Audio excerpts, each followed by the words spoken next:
Good day everyone. Today we will be discussing the early Philippines society and the first Spanish contact. Social structure. Pattern of social arrangement in society when individuals are grouped into a structurally related class or set of roles with different function, meaning, or purposes. To simple understand, social structure is a group where people share similarities like cultures. That is why they call us one or as community. Next is maritime trade. The exchange of goods transported by sea vessels between territories, mainly driving in pre-16th century Southeast Asia. The Spanish era or the Old Era, trading is their center of living where Philippines used to trade spices of foods in near country. Of European exploration, a period between the 15th and 17th centuries when Europeans voyaged to new territories in search of trading goods such as gold, silver, and spices. Gold and spices leading to advancement in ship design cartographies. Pre-16th century sources are scarce and the Spaniards wrote most of them. Blair and Robertson's collected the Spanish documents in 1903 and translated them into English. The Philippine Island, the result of the translation made by Blair and Robertson, 55 volume, a collection of sources ranging from 16th-19th centuries, translated by Emma Helen Blair and James Alexander Robertson. Laguna Copper Plate inscription, the oldest written record in the Philippines dated in the 10th century. Laguna inscription is sulat na inuhit sa binabat na tanso sa Laguna. A written record of 1225 shed light on some Philippine islands in the 13th century and the conduct of trade.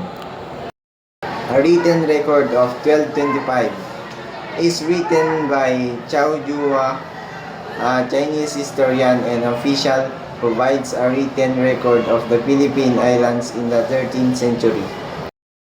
Pigafetta. Pigafetta is he wrote the record of the earliest Spanish record of the Philippines. The Pigafetta, she is the first voyage around the world. These three really narrate the following: early Philippine society, Southeast Asian trade, dawn of Spanish colonization.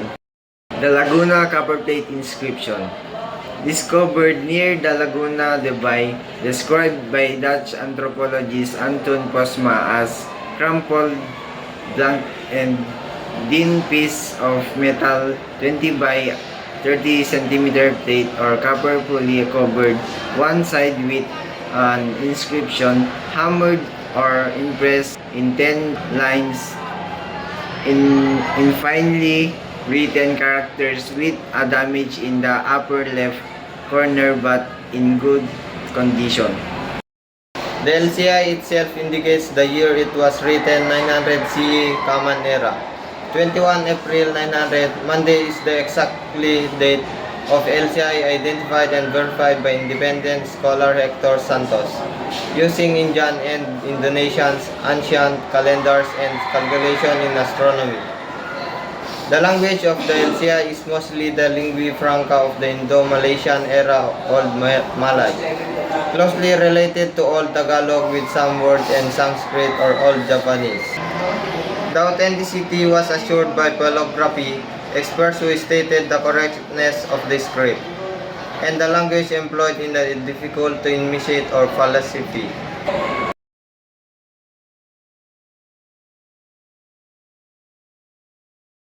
The characters in the LCI resembled Indonesian scripts, so the LCI was initially thought to have come from Indonesia. The LCI script is similar to the early Kawi script, Java, estimated to be used in Southeast Asia around the 10th century.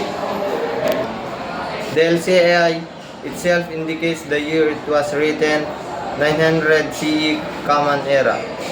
21 April 900, Monday is the exact date of LCI identified and verified by independent scholar Hector Santos using Indian and Indonesian ancient.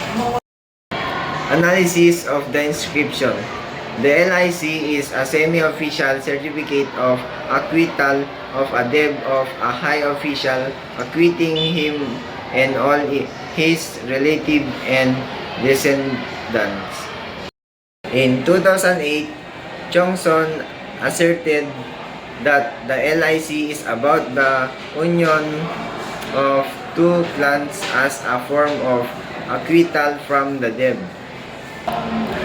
He reinforms that the place are all east of Manila, Paila present-day Pila, Laguna, Puliran, Old Tagalog name of Laguna de Bay, and Binuangan, a barangay in Camarines Norte where gold mines were present. Incidentally, some place names in the LCI were listed in the Catalogo Alfabetico de Apellidos, promulgated in 1849. Angkatan, Buka, Diwata, Pela, Puriran, Somuran, and Tundo. Concept of hutang, debt in the LCI, measured by 865 grams of gold, suwarna, is connected to the early Philippine social structure. Contentions of LCI. The LCI mentions distinguished names with their jurisdictions, implying that there were existing political arrangement in the islands centuries before the arrival of the Spaniards. Scott added that the Tagalog Old Vocabulary shows a range of words about metallurgy and metalworking and their equipment, even assigning specific names of gold depending on its carat quality. Hutang in the Vocabulario de la Lengua Tagala is associated with several words in borrowing in varying degrees with corresponding rates of interest. The considerable amount in gold was unpaid but waived in the LIC with other officials as witnesses, some of who are mentioned by name and jurisdiction.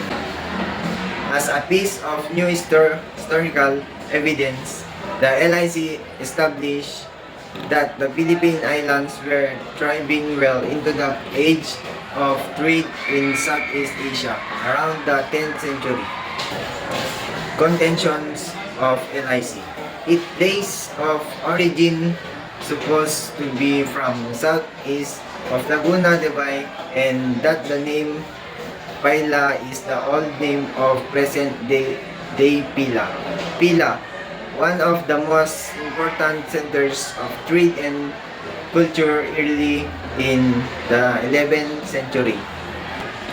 Cosma looks to Bulacan province as a better candidate since 5 place in the LIC can be pinned to present-day place in the Bulacan vicinity, Pulilan, Paila, Binwangan, Tundon, and Alipin, a status that is inherited by the debtor descendants. Alipin was the lowest social class in the Philippines before the Spanish arrived in the 16th and 17th centuries. In the Visayan language, the equivalent social classes were known as the Oripin, Uripon, or Ulipon. Whether the LCI was constructed in Laguna, Bulacan, or East Manila, it stands as a statement to the system or writing to early Philippine society reflecting political and social structures. Think, pair, share. Read the excerpt below from Francisco Collins Labor Evangelica noong 1663. Why do you think that the LCI is the only pre-Spanish written source of Philippine history so far? How important does the make the LCI In pairs, talk about your response and prepare to share it in class. Before they knew anything about paper, and even yet they in place where the cannot get in. Those people wrote on the bamboos or on a palm leaves, using a pen, the point of a knife, of other bit of icon, which is they engraved that letters on the smooth slide of bamboo. If they write into a palm leaves, they fold and then seal the letter when written in our manner. They all flying fondly to their own method of writing and reading. Chow Jukwa Chu Fanchi. Predating Pigapetta Voyage Chu Fanchi, published in 1225, briefly describe some of the Philippine islands. Antonio Pigapetta was an Italian scholar and explorer who documented his experience in first voyage around the world. An account of the Magellan expedition. Pigapetta's narrative included description of the Philippines, the Moluccas, and other islands. Chow Jukwa was a Chinese nobleman and custom inspector in South China, as well as a compiler of knowledge recollection of traders, commonly translated as records of various nations, that established the existence of trade between South China and early Filipino. In Chu Fanchi, Chow Jukwa referred to a country called Ma'ai and described its people as well as the conduct of trade. Country of Ma'ai is to the north of Poni. Over 1,000 families are settled together along both banks of a creek or gully. The natives covered themselves with a sheet of cotton cloth or hide the lower part of the body with a sarong. There are bronze images of gods of unknown origin scattered about in the grassy wilderness. Pirates seldom come to this country. The following place belong to this country: Sansu, 3 islands, Paipuyen, Pulilu, Likintong, Liusin, and Lihan. The products of the country consist of yellow wax, cotton, pearls, tortoise shell, medicinal, metal nuts, and Utah cloth, and the foreign traders barter for this porcelain, trade gold, iron, censers, lead, colored glass beads, and iron needles. The Sansu belong to Ma'ai. Their names are Kiamayan, Palauyu, and Pakinong, and each has its own tribes scattered over the islands. Sansu, the generic name of the island. In the remotest valleys, there lives another tribe called Haitan. They are small in stature and their eyes are round and yellow-brown. They have curly hair and their teeth show between their lips. They nest in treetops. Analysis of the Chinese reference.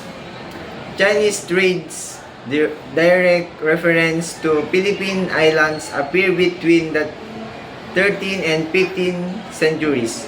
Ma'ai was mentioned for the first time in Chinese record on the arrival of an Arab ship at Catan with load native goods from Mindoro, Ma'ai in the year 982. Ma'ai had become the foremost trade partner of China when trade flourished in Southeast Asia. A century later, Wang wrote that this place had no chief and the robbery was customary. They captured ordinary people to sell as slaves. Later, Chinese source into the place names Minto Lang, Sulu, Mali, Lu. In the 14th century Ming dynasty, Doso, Panchay Shilan, Mindanao, Sulu, Manila, Luzon, and Pangasinan.